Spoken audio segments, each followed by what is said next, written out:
Afghan interpreters who have made it to Canada say they want the same treatment for family members fleeing the Taliban as Ukrainians escaping from Russian troops.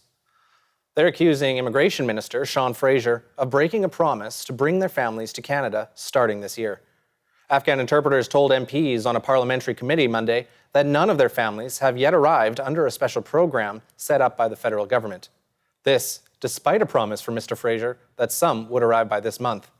They say their families should be allowed into Canada as easily as Ukrainians, who face a lot less paperwork and security checks. They say the Taliban is punishing the families of Afghan interpreters. Their families are burning documents showing links to Canada and are fleeing house to house in fear for their lives.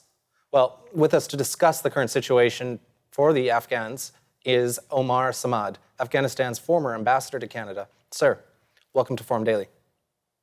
Thank you. So the big question I think many viewers have is why have no family members of these Afghan interpreters been able to arrive in Canada?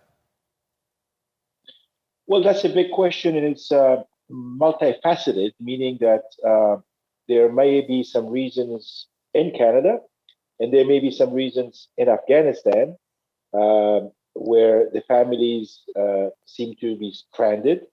And there may be some issues along the way with the hubs, the vetting hubs that some countries are using to evacuate some of these individuals.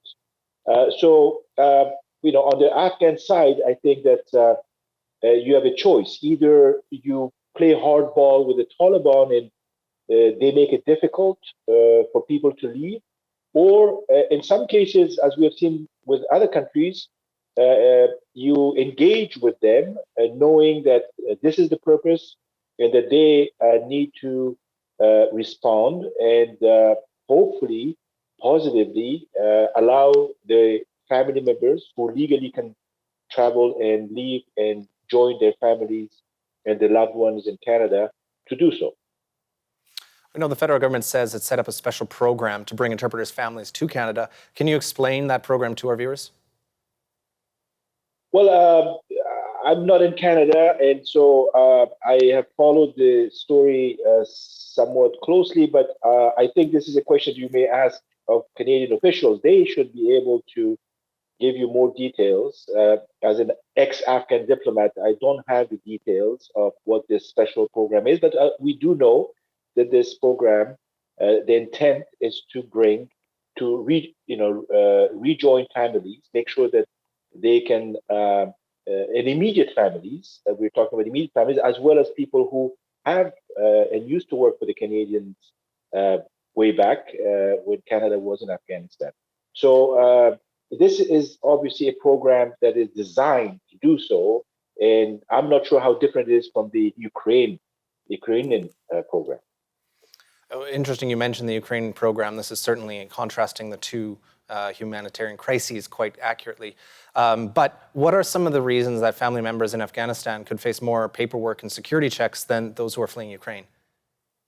Well, there are two very different cases. Obviously, Afghanistan, a country that has been at war for 20 years, part civil war, part a war against terrorism, in part insurgency, counterinsurgency, a very complex situation in Afghanistan where you sometimes don't know who's who and whether they're friend or foe.